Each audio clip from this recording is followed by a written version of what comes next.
Poundcake, name me one of the two bands in this mashup. Oh, there's more than one? Two bands mashed up. Two very distinct, very famous songs. The vocals of one song, the music from another. Oh, damn.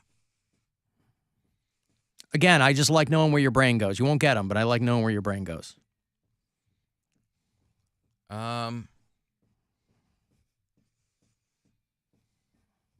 This is... What's one of my favorite bands? Pearl Jam? You know how much Alan loves Eddie Vedder. Led Zeppelin? I mean, those are among my favorite bands. This would be vocals from Steely Dan's Do It Again. Oh, I was going to say ZZ Top next. Over Motley Crue's Looks That Kill. Another DJ Cummerbund classic. I don't know if they call it Steely Crew or Motley Dan. I don't know what they call it, but Pearl Jam is your love it. wife's favorite band, Eddie right? Vedder is my wife's celebrity hall pass. Yes, if she were to ever meet Eddie Vedder, I would have to excuse myself and go into another room and put in some earplugs. I can only assume. Music's not that bad. Even now, he's still... Oh, there wouldn't be any music being played. Oh, they're Making making music together. yeah. Sure. She likes him even now, even as an old guy? Because when he's younger... You know I who told- she's married to, right? I'm 10 years older than my wife. Eddie Vedder is only a few years older than me.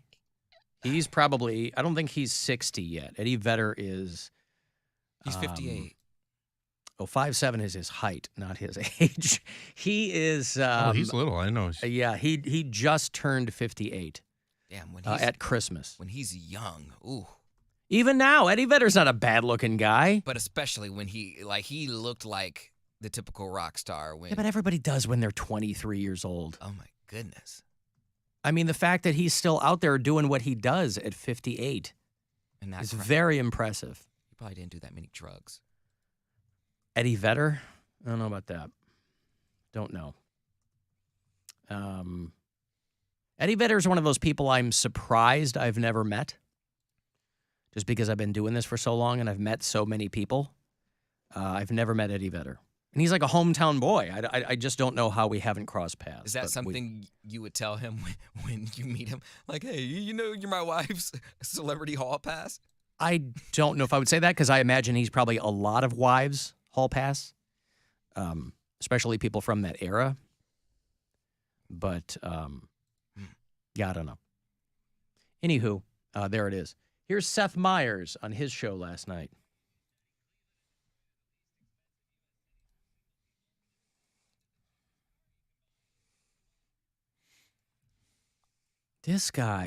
Bill, that guy was the head writer for Saturday Night Live for a long time, and he doesn't even know that if you have a car, you don't have to walk. Well, he lives in New York City, so it's really hard to drive there. So he probably doesn't even have a car there. Oh. Cleveland and Detroit are the cheapest cities for singles. And sure, they turn it into a joke, don't they? And by they, How you know what I dare mean. they? The liberal media. Mm-hmm. And, but listen, look around you. You know, we're in brand new, gleaming studios in downtown Cleveland, the heart of it all. We are steps from the east side. And there's a light snow coming down. There's people walking to and fro. I mean, admittedly, more people to than fro. But, of course, it's inexpensive to live here if you're single. Because it's, you know, all the bird scooters. You don't really have to look too far to get around.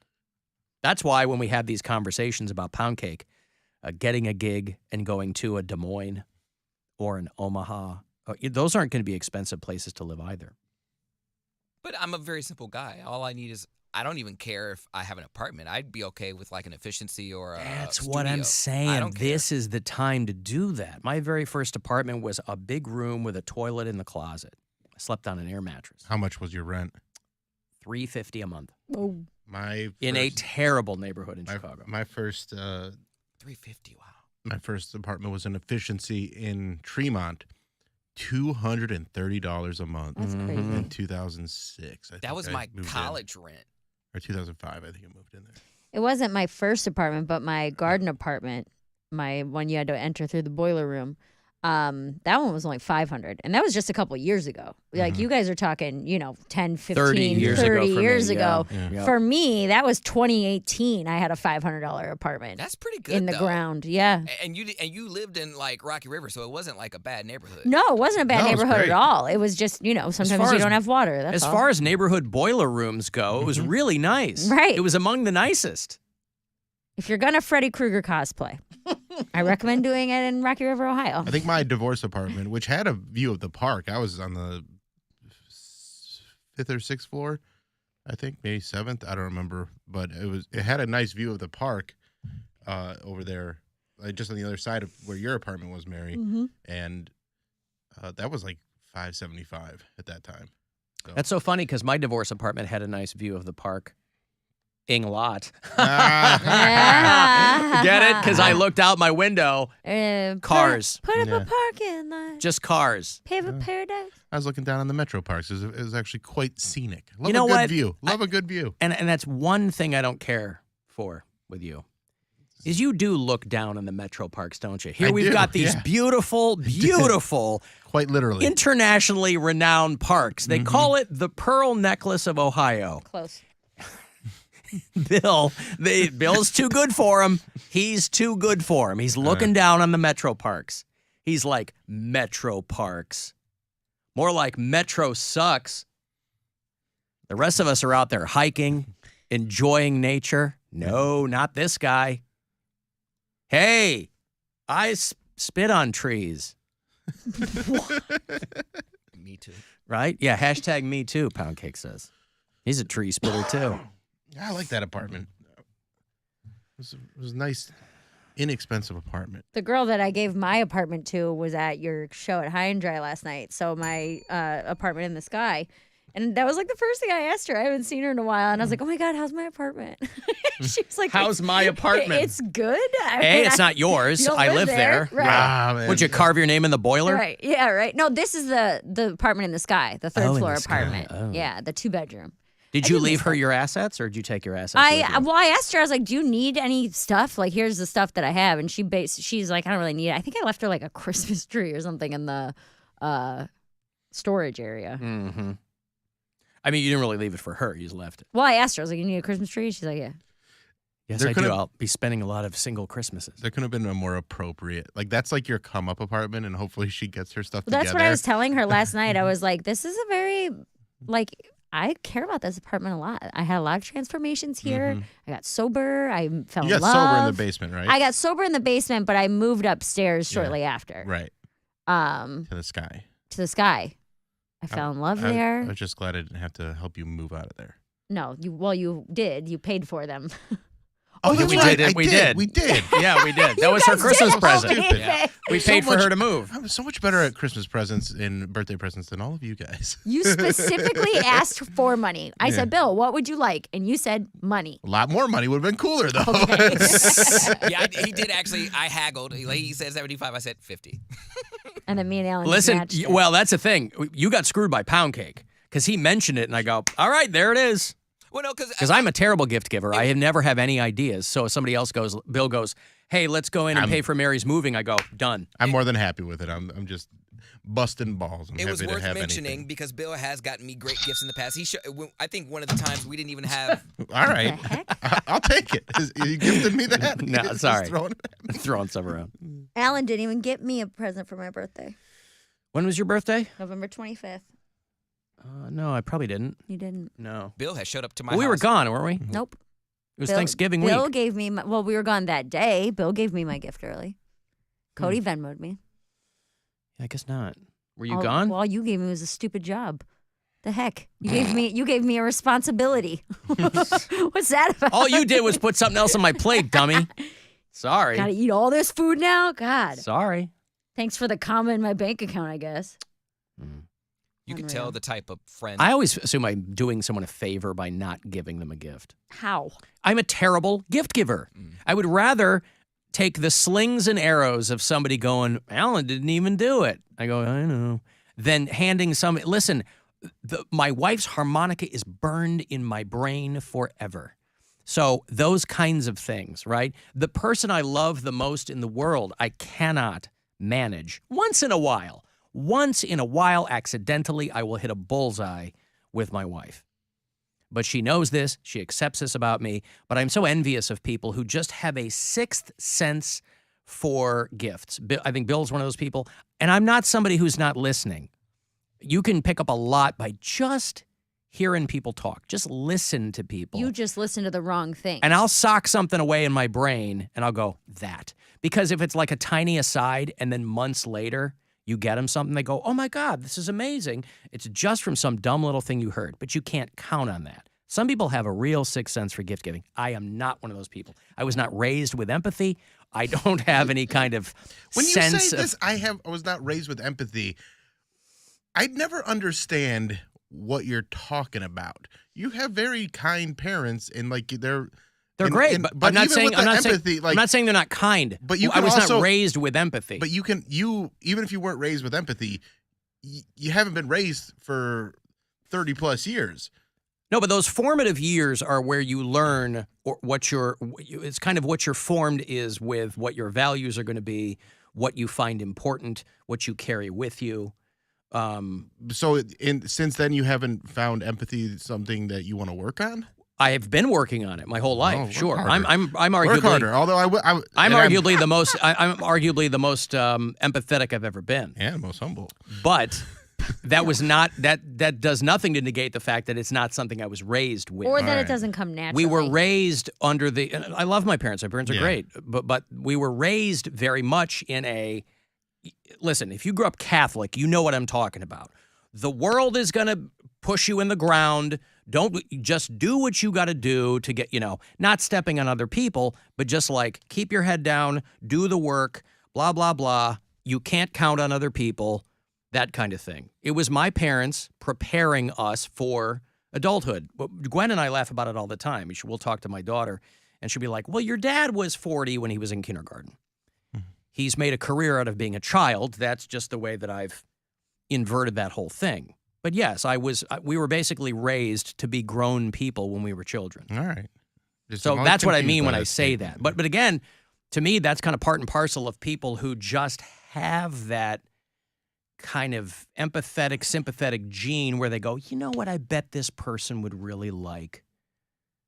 And I feel like I have it, but I think you do. Gone in a different direction with it, where I used to do it just because I was a people pleaser. Mm-hmm. And it was just one of those things where I would go out of my way to try and be nice to people just to try and make them like me. But now it's more of a thing where it's just like a golden rule type ingrained in me. Like if I'm in a situation, I'd want someone to treat me with kindness. So why wouldn't I treat them with kindness kind of thing? Or, if someone's going through a hard time, why not look at it from their point of view rather than be like, well, I wouldn't handle it that way. Right. That kind of thing. And I'm not perfect at that. I'm close, but I'm not. I've learned that I'm a lot more like my mom than I thought I would be, that I would like to be. Because my mom, in a lot of ways, she can sometimes be a pushover, and she's very empathetic. And then I have gotten that too. Along with my anxiety, I feel guilty for people. Like when I do cool things, when I go on fun vacations, stuff like that, I feel guilty that other people don't get to do that. And so my girlfriend's a lot like that, where not me, bro. I feel so guilty. I feel bad. I'm like, how? You came from, we both had pretty similar upbringings. I came from nothing. You didn't have vacations and crap growing up. Why would you ever feel guilty that you can afford to take yourself on a vacation? I don't know. That's what I'm saying. I'm not saying that that's the right feeling to have. It's his half-white guilt. Because he knows he didn't full work white for it. And I don't have that guilt. I don't have that guilt. I said because he knows he didn't work for it. He said because I said Oh, you he's know got you it- didn't work for it. He's got it on a payment plan. Honestly, because I feel like people look at my Instagram or like the pictures that I post, and they probably think like, wow, Poundcake's out on vacation again. He probably lives a very glamorous life. And I'm not telling the whole backstory of my friends are literally paying for me to go, and I'm going to pay them back in a we all payment know. plan. Right, but that's why being honest here. But people also know what you present to them. So if you don't post anything, they wouldn't think anything. And my point is that let them think whatever they want. If you have a glamorous life or not, you shouldn't feel guilty. I think perspective is important. I would never feel guilty doing things. No. But perspective is, listen, there's winners and losers, man. There's no way around that. Well, and here's Just a be question. cool about it. Cody, one thing that is guilt is what I'm learning in therapy. Guilt is something that's a big motivator for me because my mom always made us feel super, super guilty about things to make us do the things that she wanted. Yeah. Like that was I was think like that's my a people generational thing. Well, it's generational, but it's also, I think it's a religious thing. Yeah. Like there's, I mean, Alan talks about Catholic guilt all the time. There's a lot of that in Mormonism. There's a lot of that in any religion. Pentecostal, like all that stuff. They make you feel really bad for not doing whatever you're, quote, supposed to do, right? But there's a difference, I think, between doing things because you feel guilty for it and doing things because you're finally able to. Like, I had to get over denying myself things. There was honestly, up until like 2 years ago, if I wanted anything, I bought it for myself because my parents made us feel so guilty for wanting things. When they'd be like, we have $100 to our name. I can't believe you want a candy bar. Like, they would say things like that. I'm dead serious. Like, my whole life. Well, yeah, I can't believe you want a candy bar if your family has $100 to their name. I'm 7. I'm supposed to want a candy bar. That's my whole thing in life. Now is I want like chocolate. $100. But I don't know what money is. You know what I mean? So they But would this say is why things we were like that. raised to be adults when we were in kindergarten. They were saying things like that to us our whole life, where they're like, if you want to go to the movies with your friends this weekend, then your sister doesn't get to eat lunch on Monday. Like, things like that. And you're like, well, cool. So for a long, long time, I was like, I make my own money. I buy whatever I want. I eat whatever I want. And like, that was up until a few years ago because I think I was made to feel so guilty for so long. Well, not only that, it's 100% manipulation, but it also happens to be true. But that's not fair to do to a child. I know, but it's important to understand. If I was 16 maybe and didn't have a job and was trying to spend up all their money, sure. When I'm 12. How young is too young to learn financial literacy? When you're telling me you can, if you really love your friends that much and you would risk not having food, like, oh, okay, yes, cool. of course. Cool, guys. If you have that, your sister can't eat lunch. It's That's a very ridiculous. powerful incentive. People want to know if that girl in your place is finding any immoral Twizzlers. Oh, she hasn't mentioned it. All right. If she has been. Eaten them and is embarrassed about it. Dude, you know what's so probably. funny? As an aside, real quick about the Twizzlers, Blake, Brian's daughter, her favorite thing in the world is Easter egg hunts. Easter might be this kid's favorite holiday. She loves Easter egg hunts. And I came home from the road the other day and she was all like proud standing by the door. She goes, I had some Easter eggs for you to find. So we had a little thing where we went back and forth hiding them. And then I went to go put on my boots yesterday and I shoved my foot in and cracked open an Easter egg. And there was like a year-old Skittles and stuff in my boots. Oh, God. And Brian goes, oh, look, it's just like if Tony lived here. Yeah. My brother hiding the Skittles. Year-old Skittles, by the way. Still edible, still good. Yeah. Yeah. Well, they were in my shoe, but I nevertheless. escaped the Twizzlers from my brother, and now my stepkid is hiding Easter eggs in my items. So I'll never not be on a wild goose chase. Boyfriend's Whatever, daughter. you're right. My boyfriend's daughter. What did you call her? God, stepkid. What's the matter with that? It doesn't. Because wait for the text to blow up. Yeah, not right. What's his face? Not Maslin Not guy. Maslin. Well, yes, you're not married, so. That'll never be your kid. You could never be a mother. People are crazy. Well, you don't want to be either. It's insanity. Okay, I've got to take a break here. If you want to get a text for something, 35192, I will have another $1,000 for you. Today is your last day to go fund yourself. So each and every one of these keywords is important. You want to grab that money. After the break, I'll have that last pair of ministry tickets for you, too. They are doing a headlining date here at the Agora in May. So if you want to get to that show, I'll get you here in a minute.